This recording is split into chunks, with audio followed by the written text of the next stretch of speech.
Bernie was also this weekend held an event in Boston with Elizabeth Warren.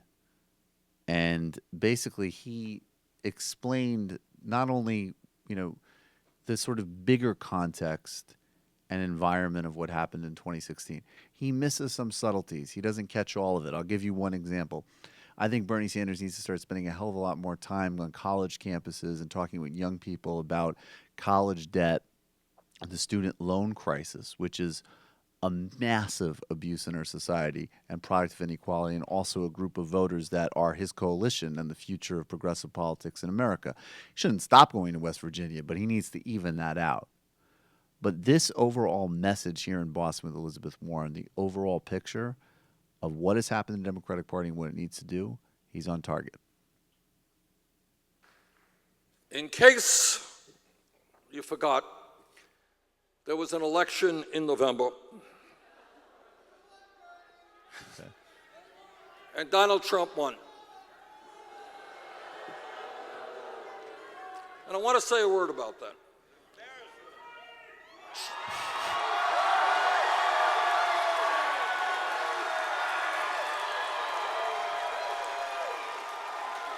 I want to say a word about that. And not everybody here will agree with me, but I want to tell you what I think. Some people think that the people who voted for Trump are racists and sexists and homophobes and just deplorable folks. I don't agree. I don't agree, because I've been there. Now, let me tell you something else which some of you may not agree with. And that is, it wasn't that Donald Trump won the election, it was that the Democratic Party lost the election. Pause it. The last part is 100% right. I disagree with Bernie in one sense. Of course, many people that voted for and supported Donald Trump did so for xenophobic, racist, misogynist reasons. That's true. Now, the ones that he's talking to and trying to persuade and bring back are persuadable, and he's making a practical political calculus that you can agree or disagree with to not categorically reject any group of American voters. There's one other politician who also was incredibly committed to this, Barack Obama. Go ahead.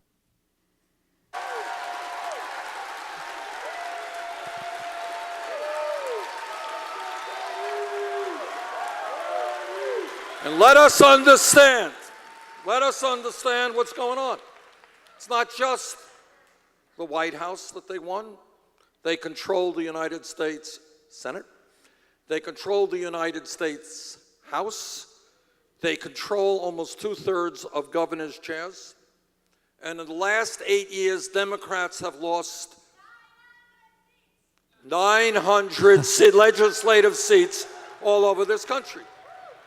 Now, this is what we have got to put on the table, and we got to ask ourselves, how does it happen when we are competing against a right-wing extremist party who has an agenda that most Americans soundly and roundly disagree with, an agenda that wants to give tax breaks to billionaires, cut Social Security, cut Medicare, cut Medicaid, doesn't believe in climate change, doesn't believe in pay equity for women? How in God's name do they win elections?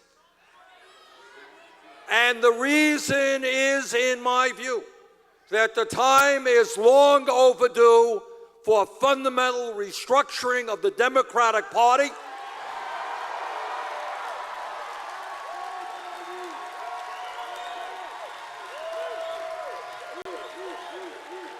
We need a Democratic Party which is not the party of the liberal elite, but a party of the working class of this country.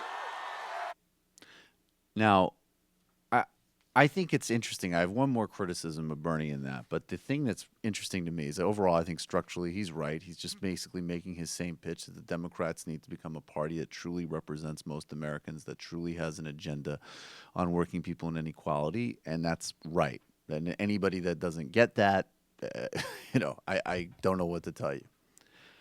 But and it's also, and the other thing that's fascinating is that in that crowd, and granted it's a progressive crowd in Boston, and I said I disagreed with it. I do think a lot of Trump supporters fall into categories that are disgusting and deplorable.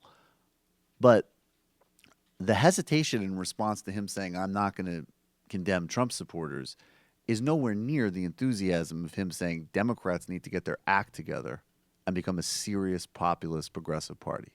That's where the energy is, regardless of what you think about how to talk about Trump voters.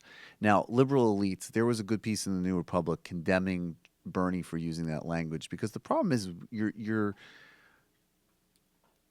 actually using a sort of social language when you should be using a class language, which Bernie should know as a socialist. And I wish I could remember who wrote this piece. But the point was that, first of all, liberal elites that could mean anybody that lives in in New York City or San Francisco or something that works in a creative profession. And I could tell you that doesn't mean that your finances are okay. That doesn't mean that if you came from poverty, you came from real circumstances, as I did, that doesn't still massively affect your life in the material conditions that Bernie's talking about. Now, what I think he's signifying is, the same sort of generic, very wealthy, socially moderate, or socially liberal, fiscally conservative elites that people often talk about. But I wouldn't put that liberal modifier in there, because you're distracting from the basic economic point you're trying to make. But overall, his message that Democrats need to be progressive, everyone gets it. And doing that at a rally to get Warren reelected is an interesting place to make that message, because that's how it was reported. It's Bernie's taking a shot at Democrats. And I mean, it's politics, right? This is how this stuff is negotiated. Like, he knew what he was doing when he was making that statement. And he doesn't want the Democrats to use excuses to avoid the policies he's trying to push.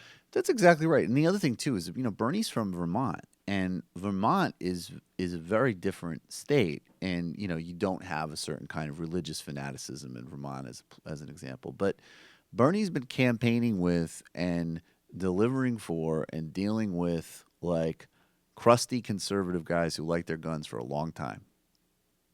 And he's supposed to. They're his constituents. Hey folks, Sam Seder here. Donald Trump can kiss all of our asses. And one way he can is by you subscribing to this channel. I don't know how that works.